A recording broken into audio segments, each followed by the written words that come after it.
Octobre Rose, c'est comme chaque année un mois de mobilisation nationale pour lutter contre le cancer du sein. À cette occasion, la communauté de communes du Pays d'Iroise a organisé un ensemble de manifestations et d'animations. 1600 personnes se sont déplacées sur 4 jours de sensibilisation au dépistage du cancer du sein. Dans le cadre de son plan d'action santé, la communauté de communes du Pays d'Iroise a organisé 4 jours d'animation et d'information dédiés à la prévention du cancer du sein. Une structure gonflable de 300 mètres carrés, représentant une poitrine de femme, propose aux visiteurs une expérience immersive pour voyager à l'intérieur des seins d'une femme. Un voyage artistique et pédagogique. Émilie Prouchet Dalla Costa a travaillé avec un médecin montalbanais pour donner vie à une création autour donc de cette œuvre qui a été conçue pour Octobre Rose et qui ne cesse de tourner depuis 6 ans environ. C'est très intéressant, on apprend plein de choses et ça concerne toutes les femmes jeunes et plus âgées ainsi que les hommes. Voilà. L'exposition est très bien expliquée. En fait, sous le dôme, vous avez tout ce qu'il faut au niveau de la maladie, avec des mots simples. Ensuite, même les stands, les personnes expliquent très bien. Donc, je pense que tout le monde peut très bien comprendre ce qu'est le dépistage du cancer. L'exposition Au cœur du sein, visible pour la première fois en Bretagne, est une véritable rencontre entre l'art et la médecine. Passée la surprise, l'œuvre remplit ses objectifs d'information et de prévention. Promouvoir l'importance du dépistage, prévenir les conséquences de la maladie et favoriser les comportements de santé pour prévenir les cancers. Un des principaux objectifs de l'Institut de formation en soins infirmiers de la Croix-Rouge de Brest, rendre les élèves dès la première année d'études acteurs de santé.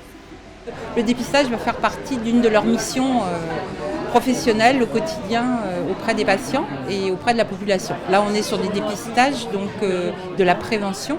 Et c'est vraiment pour leur donner déjà cette démarche d'être acteur de santé et d'être professionnel de santé dès le début de leur formation. Donc là, c'est un contact avec le public, c'est un premier contact avec le public aussi. Donc je pense qu'en termes de communication, ça peut aussi les aider à développer leurs compétences de communication. L'exposition est très intéressante parce qu'on se sentait éloigné jusqu'à aujourd'hui. Mais en voyant les bustes de seins, on se dit, mais merde, ça peut nous toucher à nous aussi. Donc c'est important de se renseigner et de savoir quoi faire quand ça arrive. Cette manifestation en Pays d'Iroise est le fruit de la commission Solidarité. Les adjoints aux affaires sociales se réunissent régulièrement pour faire le point sur les besoins du territoire. C'est novateur, mais la solidarité est une compétence qui n'est pas obligatoire, mais les élus du Pays d'Iroise ont souhaité quand même apporter la solidarité. C'est un besoin, si on veut vivre ensemble sur le territoire, honnêtement, bien vivre ensemble, il ne faut pas oublier, il faut travailler avec l'ensemble de la population, que ce soit la jeunesse, que ce soit les travailleurs, mais ce soit aussi les personnes plus âgées qui ont un besoin de solidarité. Elle est très intéressante, cette commission, à divers titres.